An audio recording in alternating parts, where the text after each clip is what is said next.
మదనపల్లి 2 టౌన్లో ఒక్క property case కూడా రిపోర్టు కాకూడదు. అప్పుడు జిల్లాలో హైయెస్ట్ క్రైమ్ ఎక్కడంటే Madanapalle 2 town, highest property lost కూడా ఎక్కడంటే మదనపల్లి 2 టౌన్.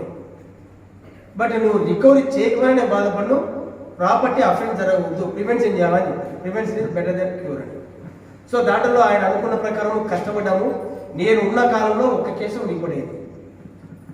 అది కూడా వెరీ సెన్సిటివ్. నైట్ అంటే నైట్ ఎట్టి పరిస్థితిలో నైట్ 10 o'clock మన వాళ్ళు స్టార్ట్ అయినారంటే అర్లీ మార్నింగ్ 6 o'clock ఎగ్జాక్ట్గా 6 o'clock అందరికీ చెప్పి ఇంటికి పోయేవాళ్ళు. నేనే కాదు, నాతో దగ్గర పనిచేసిన ఎస్ఐలు కానీ అప్పుడున్న మెన్ను కానీ ప్రతి ఒక్కరు ఒక వాళ్ళే తిట్టుకునేవాళ్ళు. ఈయన 10కి వచ్చారంటే మార్నింగ్ 5 కాదు 6 వరకు పెడతాడు ఇదేంటని. ఆ విధంగా నేనే కాదు, నా దగ్గర పనిచేసిన ఎస్ఐతో కూడా ఆ విధంగా చేయించాను. ఒక్క అఫెన్స్ కూడా లేదు. ఒకటి అయింది ఇది, ఆ అఫెన్స్ కూడా రికార్డ్ చేశాను. సో మనలో కనుక గట్టి మోటివ్, స్ట్రాంగ్ డిజైర్ అనేది ఉంటే మనం ఖచ్చితంగా సక్సెస్ అవుతాం. సో మీరందరూ కూడా ఆ విధంగా చేస్తారని, ఆ విధంగా కష్టపడతారని ఆశిస్తాను. ఎందుకు చెప్పారంటే క్రైమ్లో చిన్న కొద్దిగా ఇప్పుడు బాగా చేస్తున్నారు. రికవరీ విపరీతంగా రికవర్ అయింది కదా, మ్యాక్సిమం రికవర్ అయింది. సో ఇప్పుడు నాకు చంద్రరావు కూడా ఒక విధంగా గ్రేట్ చేస్తే, ఎందుకంటే నాకు మ్యాక్సిమం ప్రాపర్టీ అఫెన్సెస్ ఈ మధ్య ఎక్కువ ఉన్నాయి.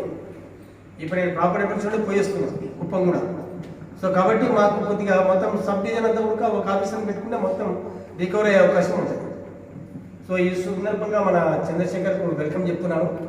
మన భాస్కర్కు ఇక్కడ ఉన్నటువంటి ఆఫీసర్స్ అంతా ఎలా కోఆపరేట్ చేశారో అదేవిధంగా చంద్రశేఖర్ కూడా ఇచ్చేసి భాస్కర్ ఎలా తగ్గించడో అంతకంటే ఇంకా తప్పుగా మీరందరూ తగ్గించేట్టుగా పని చేస్తారని, ఈ రూపంలో భాస్కర్ 100% ఇక్కడ సక్సెస్ చంద్రశేఖర్ 100% ఇక్కడ సక్సెస్ కావాలని, అలాగే భాస్కర్ ఇక్కడ నుంచి పోయిన ప్లేస్కు ఏ ప్లేస్ అయినా కానీ ఆ ప్లేస్లో ఇంతకంటే బాగా చేసి మంచి పేరు తెచ్చుకోవాలని కోరుకుంటూ సెలవు తీసుకుంటాను. నా రిలీవరు మరియు మా గురువు ఎక్కడైతే విద్య నేర్చుకున్నానో ఒక ప్రొబేషన్ ఎస్ఐగా అక్కడే విధి నిర్వర్తిస్తూ మళ్ళీ నాకు రిలీవరీగా వచ్చి నా దగ్గర ఛార్జ్ తీసుకున్నది మా గురువు చంద్రశేఖర్ సి గారికి, కొలీగ్స్ గంగిరెడ్డి, బంగారుపాలెం శ్రీ నరసింహారెడ్డి, ఎస్ఎస్ నాగరాజు, సుబ్బారెడ్డి మరియు సుధాకర్ రెడ్డి పాత్రికేయులందరూ కూడా హృదయపూర్వక నమస్కారాలు.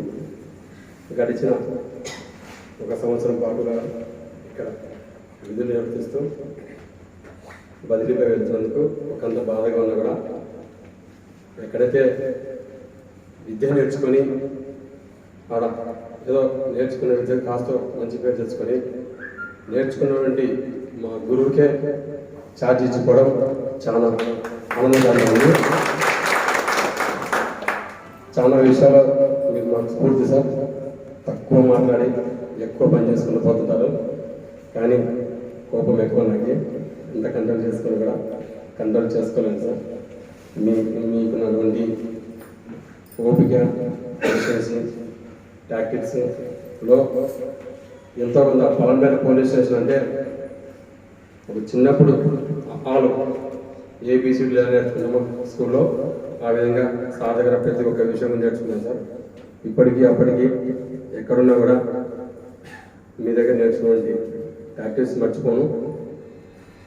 మరియు భవిష్యత్తులో కూడా మీరే మాకు స్ఫూర్తి సార్. ఎక్కడెక్కడ తిరిగినా కూడా మీ అంత ప్రాక్టీస్ మీ అంత మంచి పేరు తెచ్చుకొని కోరుకుంటున్నాము. అలాగే సిబ్బంది అందరూ కూడా సార్ చెప్పారు, డిఎస్పీ గారు, కొలీగ్స్ ఎస్ఎస్ అందరూ చెప్పారు.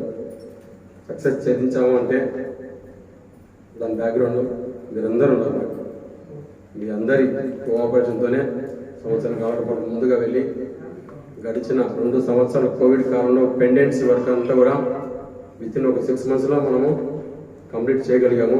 అందుకు మీ అందరు కూడా ఒక కంప్యూటర్ ఆపరేటర్ కాడి నుంచి కూడా మహిళా సిబ్బంది కానీ, అలాగే కోర్టు కానిస్టేబుల్ కూడా, అలాగే మన రైటర్స్ ఉన్నారు, ముందత్నం ఉన్నారు, అలాగే యూసఫ్, లక్ష్మణ్, ప్రతి ఒక్కరు పేరు పేరున అందరికీ వీడ్కోలు సభకు వచ్చిన అందరికీ పేరు పేరున ధన్యవాదాలు.